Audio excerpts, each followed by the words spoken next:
Welcome to Stocks in Translation, broadcasting from the New York Stock Exchange. I'm Jared Blikre, your host. Alongside me to help break things down for you, the viewer, is Allie Canal. The People's Voice is on assignment. First, please like, subscribe, and comment on Stocks in Translation on Spotify, Apple Music, Amazon, or YouTube. And today we are welcoming Bob O'Donnell, president of TECHnalysis Research and one of the most respected independent tech analysts in the game. Today we're going to be talking about chip technology and AI in all its facets, and that leads to our phrase of the day, which is hybrid AI. Where should AI live? On your phone, in the cloud, in a box with a fox? The future may not pick only one. And this episode is brought to you by the number 20%. That's how high U.S. unemployment could spike in the next 5 years, thanks to AI. And that's according to the CEO of Anthropic. That is 1 in 5 people. So Bob, some sobering stats there, but let's give us just please your overview of things that have happened recently, a lot of developments in the market, the economy, and technology in general. Well, look, it's an incredibly exciting time in tech, right? I mean, we are seeing some transitions and developments happening at a pace that are just unheard of. I mean, I've been covering the tech industry as a tech industry analyst for 25 years. And, we thought some of the early days of the cloud were fast moving. And then we thought some of the developments around, smartphones when the iPhone hits were fast moving. That's like child's play compared to this. This stuff is moving at a pace it's frankly unheard of, and a lot of people are having a hard time adjusting to it. But the fact of the matter is, and of course, comments like a 20% unemployment rate That'll catch your eye. That'll get your eye. But look, we're opening up some new opportunities, and we're finally getting to the point where we're seeing technology actually show a sense of intelligence. I'm not talking about general intelligence and all that kind of stuff. I think we're a long way away from that. But we are seeing technology products and services that are genuinely doing things we're like, wow, this is really cool, right? I mean, when Siri and some of those early AI assistants came out, we all kind of hoped they would do some of this that's stuff. Like the Flintstones technology now. Well, that's the thing. You look at it now and you're like, oh my God. But that kind of planted the seed of this notion of, a digital assistant or something that could actually help me and be driven by technology. Now we're there and we're starting to see this. I do think getting it really widely deployed in a way that average people can use and everything else is going to take a while. But, all the pieces are being put into place. This is a multi-year, decade-long kind of transition, I think. And that has implications for the market. It has for tech companies, who's going to lead what, when, where, how. All of those things are going to be impacted that. But the net of it all is I think it's a super exciting time. And, obviously, today we happen to be recording on NVIDIA earnings day. I looked to Jensen for my wardrobe. Yes, exactly. And, and everybody's excited about what he and what the company is doing, not just for themselves, but, one of the cool things about NVIDIA is they are actually driving advancements across the entire tech industry. And that's important to bear in mind. I think that's why he and the company itself gets so much attention these days. All right. Let me just get to our phrase of the day. This is hybrid AI, which is the rising model that splits workloads across public cloud, private infrastructure, and even the devices on your pocket or on your wrist. So it's about speed, privacy, and control, and unlocking these new use cases. So I think public awareness right now of AI in general is pretty low. So when we talk about hybrid, that's just another layer of obscurity here. But tell us about what it means to you. Yeah, no, so the idea with hybrid AI is, obviously, we have these tremendous resources in the cloud with, ChatGPT and all the other things and all these big models that are running primarily in the cloud. We've also seen a number of companies start to say, actually, I'd like to do some of that, but with my own data. And oh, by the way, not all of my data is in the cloud, despite common misperceptions that that's the case. And then finally, on top of that, of course, we have PCs and smartphones and wearables. And I was just on a briefing this morning with ARM. They're talking about how AI is coming into the car as well. Sure. So, and all of these things are different means of running some of this AI work, but you don't want to have everything dependent on the cloud, because first of all, that means all the data has to go to the cloud, and there's a lot of concerns. The cloud goes down sometimes. It does go down. Yeah. They do, and and that's why in a car you could never do that. The car has to be, autonomous on its own, and then occasionally hit the cloud for information or updates and certain capabilities. So think of that scenario, but then apply it to things like a PC as well, a smartphone. And again, companies, I mean, there have been various studies put out by some of the big market research firms that 50, 60, as much as 70% of a corporation's data still lives behind the firewall. That is in their data center or in a private cloud somewhere nearby. And there's been this concept for a long time, what's called data gravity, which means I want to do the work where the data resides. Especially because moving data into and out of the cloud costs money and time and lots of issues. So what companies are recognizing is, hey, my most precious data, my most important data is the stuff I keep behind the firewall, and I want to be able to use these GPU servers on my own data and create my own applications. I'm not going to ignore the fact that there's stuff in the cloud, but I'm going to do it here. And then, oh, by the way, there's also the device. Because another thing that plays into this, sorry, I know it's like a soliloquy. Allie's got a burning question. This is so interesting. Well, because the other thing that's going on is if you look at the projections for how much power, just electrical power, is going to take to run all the data centers that people say they're going to build, it's like the grid can't handle that, right? Mm. And there's not enough water to cool these things because they all have to be liquid cooled. So at a certain point, just a common sense logic tells you, well, how do we do the compute we need, but spread it out? Well, one obvious way is to do that across devices so that you can spread it out and do some of the types of applications that perhaps you would go to the cloud for locally. There's also privacy implications around that, all kinds of other things, which I'm sure Apple is going to want to talk about a lot, by the way. But the net of all of this is, that's why I think hybrid AI is so important. If you look at a combination of where companies have their data, what sort of computing resources are available, the logistical and power requirements of the build out of AI data centers as we see them now, all of those things in my mind point to the fact that we're going to have to figure out something to make it work. And that's what I think hybrid AI is. So that's interesting. So with the emergence of hybrid AI, how do you trade that beyond just big tech? Are there certain industries that could benefit from that more? I mean, you mentioned water too, so not just utilities, water. Yeah. Yeah, I mean, look, all of these things, obviously, I'm sure you guys have talked about in the past, one of the things that people are talking about is, SMR, small modular reactors, right? Because there's so much power demands, they're going to start building small nuclear reactors just to power data centers. So there's people who are looking at Sam Altman. Yeah, as an investment play, right? And now those are going to take a while, I think, to be fair, but obviously a very interesting technology. But, I do think we're going to see it, to your question specifically, Allie, I think we're going to see quite a few industries start to leverage this because there's a lot of companies who do recognize the opportunities that some of these AI resources and LLMs and everything else that's being developed are starting to enable, and they're going to want to do some of that, again, within their own environment. So honestly, I think some of the more traditional industries, not necessarily the tech industries, but maybe, transportation or other places that you wouldn't normally think of, it's not going to be right away. Yeah. But I would imagine that companies like that are going to be interested in saying, hey, we want to do some of this on our own. Maybe food, the food manufacturing industry. I don't know, right? Seems like everything is ripe for disruption. And that's just going to create its own cascading waterfall. Some industries are going to go first. And ironically, I think AI researchers are the first to go, at least the lower and mid-level ones. But it's going to affect everything. And then it's just a function of finding those pockets that haven't been disrupted yet. I got to think masseuses are always going to be in demand, human masseuses. Yeah. And I'm not kidding there. There's going to be a demand for a certain amount of human interaction. Absolutely. We're going to talk about the job market after the break.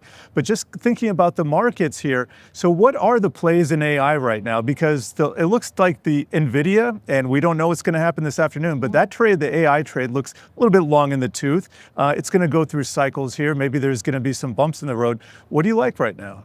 Well, look, I think all the big cloud guys are going to play an incredibly important role. They've continued, your Googles, your Amazons, your Microsofts, the Metas. Meta has their own cloud. Yeah, exactly. And oh, by the way, the other interesting thing that's going on with those guys is they're all, as much as they love NVIDIA and are buying a lot of NVIDIA chips, they also are like, I don't want to be completely dependent upon those guys. So they're starting to build their own chips. So there's starting to be an industry of people building their own chips. And that's where the Broadcoms of the world and some of these other companies that actually do some of that design work alongside of a Microsoft, Google, and what have you. There's the companies like, and Cadence happens to be they make, the software that's used to design chips. I mean, it's a very niche. There's Cadence and Synopsys basically are the two main players. There's also Siemens has a little bit of that business too, but these are very, they're not huge companies and they're very specialized, but it used to be they could only sell their tools to a Qualcomm, an NVIDIA, an Intel, and an AMD, and pretty much it. Now they're selling it to a much broader array of people. Now, does that mean it's going to be a huge stock win? I don't know. But in terms of a company that's interesting to watch, absolutely, seeing things like that. I think those things are all going to be important because, one of the other things that I was talking to someone else earlier today, to think that semiconductors are now this thing that people actually really care about is, I think, great, but also kind of crazy as somebody who watched from the sidelines, or, who was in the midst of watching all this stuff and realizing that the vast majority of the world had no idea what, like, oh yeah, it's a chip. Like, yeah, okay, it's something inside my phone or whatever. But now everybody recognizes how important they are, how essential they are to so much of what's going on, and how, who the companies are that are involved with doing all of this. And so anything related to all that, companies that build the equipment, that manufacture the chips, people like a Lam Research, there are others as well. They're the guys who actually build those amazing machines. ASML, obviously, in the Netherlands. Those kinds of companies are also obviously very interesting to watch because, they're leading edge.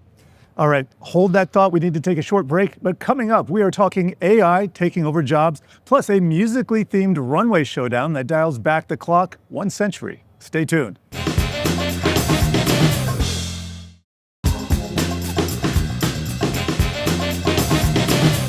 This episode is brought to you by the number 20%. In a recent Axios article with Dario Amodi, CEO of Anthropic, he said to expect 10 to 20% unemployment in the US in the next 1 to 5 years. So it's one of these other things you don't really hear that much about on the news, from CEOs, not from politicians. So how do we position ourselves through this revolution, which is just, it's almost imminent. It's in our faces, but it's not widely known or seen yet. Well, it's interesting because I ask this question all the time. I'm very fortunate in the work that I do. I'm interacting with CEOs of all kinds of different companies and other high-level execs to, talk about what some of these big trends are. And it's always the elephant in the room, right? It's the elephant in the room, like, guys, okay, what is this going to actually do? But there's a part of you that says, oh yeah, that's going to happen. But then there's the other part that you realize people have been so slow to really adopt all of these things as a regular part of their day that and oh, by the way, no one is getting trained on this. I did a study last year and I just saw another study from HP and the numbers happen to be the same. 55% of the people who were surveyed, and these were IT decision makers involved with AI applications at their companies, 55% said, we don't train anybody on any of this AI stuff yet. Like, what? Like, how? So, and the problem is, every one of us, we've heard about this idea of a prompt engineer being a new job in the AI world. I think AI is going to write their own prompts. Well, that's exactly right. That's exactly right. But the point is, in reality, every single one of us needs to become a prompt engineer if we're really going to leverage AI. And yet, how does that happen? Well, we have to be trained. Their systems have to be put into a place. Even me, and I don't know about you guys, not to put you on the spot, but this is what I do, and yet I find I have to occasionally force myself out of my old habits of how I, respond to emails or do certain things or research certain stuff because, yes, there are some better tools now, but I'm still getting used to integrating them into my normal day. And I think that's true for most people. Yeah. They're still figuring this out. And habits are really hard to change. Well, that's an interesting point, because even anecdotally, talking to friends, looking at TikTok, Instagram, people are now going to ChatGPT to get relationship advice, to get really some personal. free therapy sessions, things like that. So it's becoming more part of the conversation, the zeitgeist of the time. But even when I use it, there are definitely limitations, and you have to double check things. I'll ask it a question or say something to it, and it'll spit back former President Donald Trump. It's not registering that he is president once again. So can you dive deeper into some of the limitations that we have in this current moment in time, and when you expect we could get to a point where maybe we can rely 100% on AI, and maybe, is that a risk too? I think it's a huge risk, to be honest with you. I don't know that we ever There's some scary stuff out there. There's some very scary stuff out there. And look, I think it's, and this is one of the other challenges that I'm talking about that's going to take time, figuring out how much trust we can put into these systems, even as they improve, that's not an overnight decision, right? That's something you got to kind of live with it and try it and see what happens. And companies have to try it, and they have to deploy it in a way with, certain groups within the organization to say, hey, how is this working for you guys? And how does this stuff play itself out? But to your question specifically, I mean, look, we still need more explainability, right? It's still a black box. There's a bunch of this stuff. It's like, OpenAI is not that open. how did it figure that out? And how did it actually get there? And there's obviously a lot of work that's being done to try and deal with this. And, all the scariest stories, like the latest one, I don't know if it was Anthropic that said, Yeah, Claude. Yeah, that was like It really can focus for 3 or 4 hours, and it figured out. So it was given these emails, and these were just a fake repository of emails. Right. And it ended up blackmailing one of the engineers who had an affair, and this was all false, but just to see where these things would go. Oh my goodness. Yeah, I mean, and so when you've got that kind of thing going on, to your question, Allie, I mean, look, that stuff is going to take a while to play itself out. And even, let's say it was solved today, there's still so much concern out there with regards to this stuff. And it's interesting, I talked about surveys. Whenever I do a survey, and some of the surveys I've seen, I always ask people to provide a subjective commentary on AI and what have you. And there's a decent percentage, even in the people that I'm surveying this is like IT decision makers, like this is their job, who show that there's that fear out there. And if you were to do a general population survey, walk around the streets of New York and ask people about it, I guarantee you it'd be probably 40 to 50% of the people would say, I don't know. Right? So there's that psychological fear that's going to take a very long time for people to get over. And, I think, again, it's going to be a question of how do we best integrate these things, into how we do our work? How does it actually improve our lives and allow us to get more things done? And, we're not always going to plan a weekend getaway. I love all those examples. Hey, watch how easy it is to plan a 5-day vacation to XYZ place. Some people have fun doing that. I don't know. I know. Well, first of all, there is that. Some people actually like to do that. But second of all, it's like, okay, I did that, once or twice this year. Then what about all the other time? How comfortable are you with integrating it into your job and your personal life? Well, I mean, I think those are all, some of the challenges that we face. And by the way, and we're just at the cusp of agents. Wait till agents start kicking in, right? Because up till now, it's been us inputting our own questions into the chat Taking bots. control of your computer, doing things on your behalf, sending emails, booking things. Agents start to do all that automatically. That gets very interesting. Hold that thought here, because we're going to stick with AI, and it is time now for our runway showdown. This week, we are rewinding to the early 20th century, where two musical minds were pushing the boundaries of form and function. First down the catwalk, we have Gustav Mahler, monumental, expressive, and deeply architectural. His symphonies require total coordination across a vast ensemble. Think of this as today's high-performance PCs and centralized cloud systems, powerful, tightly integrated, and engineered for coherence. But striding behind him, Igor Stravinsky. With the Rite of Spring, he shattered musical convention, short bursts, syncopation, radical shifts in tone. Right now, this is the chiplet era. I haven't even gotten into that. The hybrid AI play, modular, fragmented, and fast on its feet. Now, Bob here isn't just an industry analyst. He wrote an award-winning undergrad thesis emphasis on this exact era of music and its psychological undercurrents. So Bob, when it comes to tech design today, who wears it better? The symphonic giant building on legacy cohesion, or the modernist icon who remixed the rule book? This is the craziest question I will say I've ever been asked. Written by ChatGPT 4.5. I love it. Wow.